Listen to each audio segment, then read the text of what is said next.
Rakkattuu koo ansi yaadee akka malee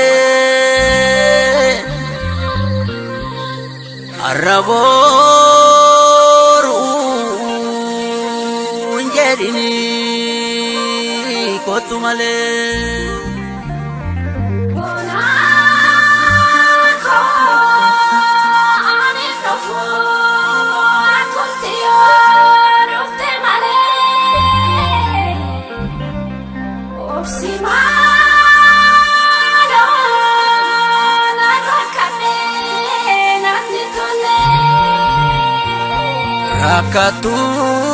Rakkattuu siilooyi kottu dhokadhuuti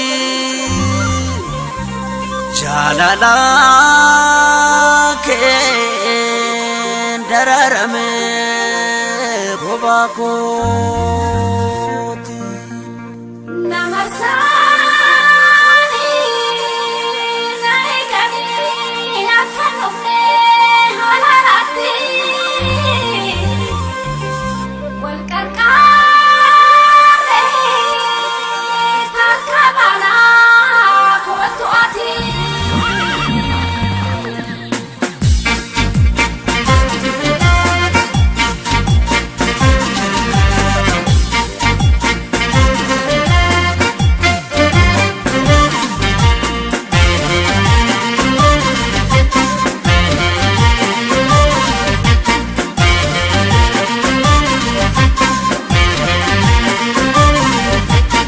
Gaati deemtee natti dukkanaa'ee guyyaani na jinkaana wallomoo lubbaa boorana hojii jirtamoo boorana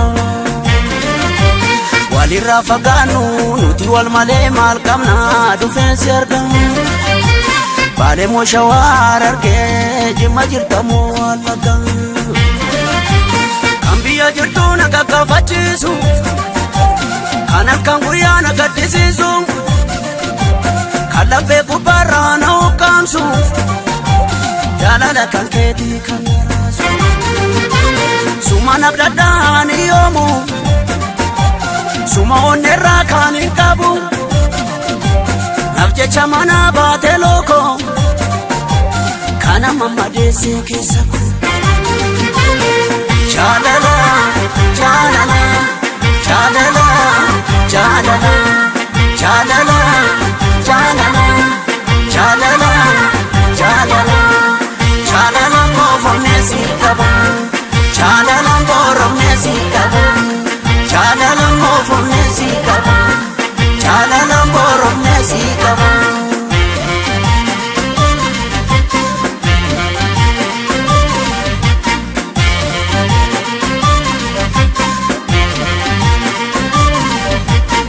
Gaati deemtee natti dukkanaa'ee guyyaani na jinkaana wallomoo lubbaa boorana hojii jirtamoo boorana.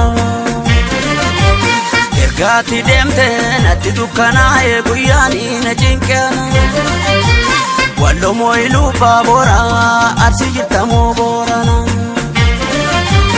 Jireenyi kophaa kiyya na todhoofte manni kosoona ergaati deemtee.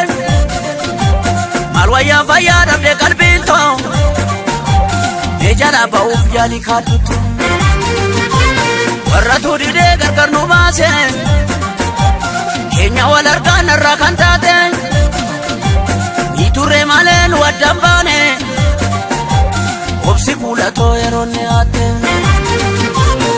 Chalala, chalala, chalala, chalala, chalala Jalala, jalala, jalala, jalala mo fornesi kaba, jalala mo fornesi kaba, jalala mo fornesi kaba.